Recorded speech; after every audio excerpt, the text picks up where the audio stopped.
नमस्कार बच्चों, शुरू करते हैं हिंदी व्याकरण का चैप्टर 3 संज्ञा।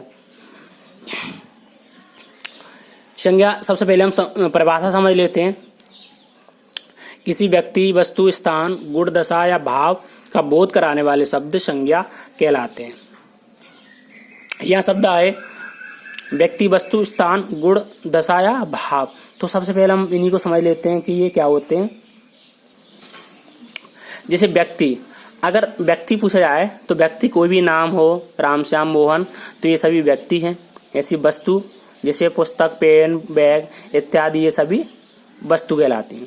स्थान, अगर स्थान पूछा जाए तो कोई भी आगरा, मुंबई, दिल्ली या किसी गांव का नाम हो, खंडेर, फतेहाबाद, तो ये सभी एक स्थान के अंतर्गत आती हैं। ऐसी किसी गुण, अच्छा, बुरा, तो ये सभी एक गुण होते हैं। ऐसी दशा या भाव, यानी किसी हमारे आंतरिक किसी व्यक्ति के प्रति या वस्तु के प्रति जो भाव निकलते हैं, उन सभी को हम भाव कहते हैं। इस प्रकार हमने इन सभी शब्दों का अर्थ समझ लिया।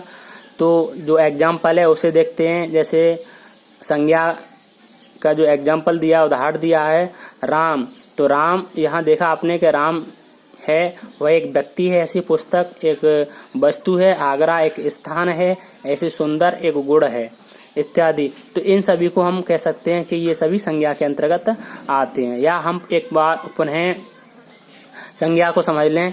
किसी व्यक्ति, वस्तु, स्थान, गुण, दशा या भाव का बोध कराने वाले शब्द संज्ञा कहलाते हैं। संज्ञा के कुछ भेद होते हैं।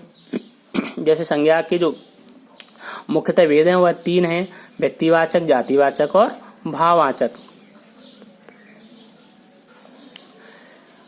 और जो जातिवाचक है उसके भी 2 भाग होते हैं। नंबर 1 पदार्थवाचक या द्रव्यवाचक और नंबर 2 समूहवाचक।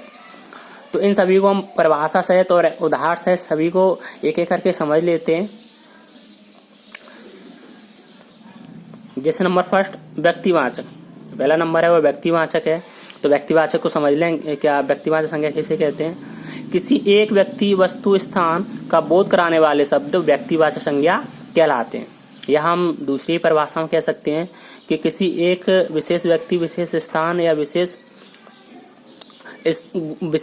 वस्तु का बोध कराने वाले शब्द व्यक्तिवाचक संज्ञा कहलाते हैं। जैसे हम बोले राम, तो यहाँ देखा राम जो शब्द है वह एक विशेष व्यक्ति का नाम है। ऐसी रामायण पुस्तक, तो यहाँ एक पुस्तक दी है लेकिन उससे पहले एक नाम दे दिया पुस्तक का, तो यह एक व्यक्तिवाचक संज्ञा होगी।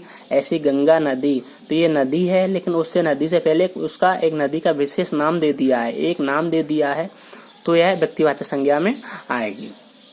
इसी प्रकार आगे बढ़ते हैं जातिवाचक संज्ञा।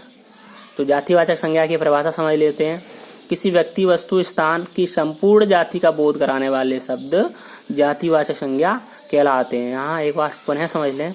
किसी व्यक्ति, वस्तु, स्थान की संपूर्ण जाति, यानी कि किसी व्यक्ति, वस्तु, स्थान की अगर संपूर्ण जाति का जो शब्द बोध करा रहे हैं वह जातिवाचक संज्ञा के अंतर्गत आते हैं। जैसे हम देखें मनुष्य, तो यहाँ देखो मनुष्य शब्द है वह किसी एक व्यक्ति के लिए या व्यक्ति के लिए नहीं आया है, बल्कि वह पूरे मनुष्य जाति का बोध करा रहा है। ऐसी पशु, तो यहाँ देखिए पशु, किसी एक पशु का नाम नहीं दिया गया है बल्कि वह पूरे संपूर्ण पशुओं का बोध करा रहा है। ऐसे ही पक्षी है, पक्षी, तो यहाँ किसी एक पक्षी एक विशेष पक्षी का नाम नहीं दिया गया है बल्कि यह संपूर्ण पक्षियों के लिए प्रयोग किया गया शब्द है, तो यह जातिवाचक संज्ञा के अंतर्गत आएगा। ऐसी नदी है, नदी किसी एक नदी का नाम न दे करके पूरी नदियों का बोध करा रहा है, तो यह जातिवाचक संज्ञा के अंतर्गत आएगा। आगे देखते हैं। जो जातिवाचक संज्ञा है वह 2 प्रकार की बताई गई थी, 2 भाग बताए गए थे उसके।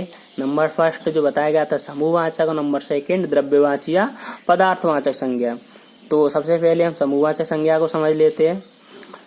प्राणियों के अथवा पदार्थों के समूह का बोध कराने वाले शब्द समूहवाचक संज्ञा कहलाती है।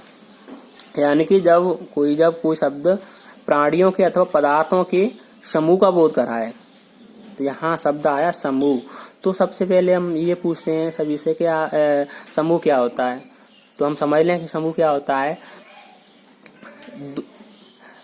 एक से अधिक व्यक्तियों का समूह, एक से अधिक व्यक्ति व्यक्तियों से मिलकर के एक समूह का निर्माण होता है। एक बार पुनः समझ लें कि जो समूह होता है वह एक से अधिक व्यक्तियों से मिलकर के बना होता है। तो नीचे देखते हैं जैसे परिवार, तो परिवार देखा आपने कि परिवार में सभी लोग रहते हैं, तो परिवार में देखा कि सभी व्यक्तियों से मिलकर के एक परिवार का निर्माण होता है। ऐसी सभा और दल किसी भी एक व्यक्ति से मिलकर नहीं बने होते हैं, बल्कि एक से अधिक व्यक्तियों से मिलकर के सभा या दल का निर्माण होता है। द्रव्यवाची या पदार्थवाची संज्ञा, अगला है द्रव्यवाची या पदार्थवाची संज्ञा। तो इसे हम समझ लें, नापतोल के पदार्थों अथवा वस्तुओं का बोध कराने वाले शब्द द्रव्यवाची संज्ञा कहलाते हैं। एक बार पुनः फिर से समझ लें, नापतोल के पदार्थ यानी कि जो पदार्थ जिसे हम नापते या तोलते हैं उन्हें हम द्रव्यवाची या पदार्थवाची संज्ञा कहते हैं। जैसे उदाहरण दिया है सोना, चांदी, तांबा, डीजल। तो आपने यहाँ देखा कि जो सोना, चांदी और तांबा ये जो पदार्थ हैं इन सभी को हम तौलते हैं। इसी प्रकार जो आगे है डीजल, यह एक तरल पदार्थ है जिसे हम लीटर के द्वारा नापते हैं। आगे देखते हैं द्रव्यवाचक संज्ञा।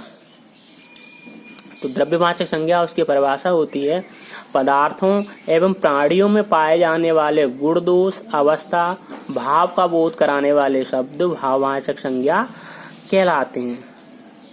एक बार पुनः देख लें, पदार्थों एवं प्राणियों, हम जो मेन पॉइंट होते हैं उन्हीं की तरफ ध्यान देंगे।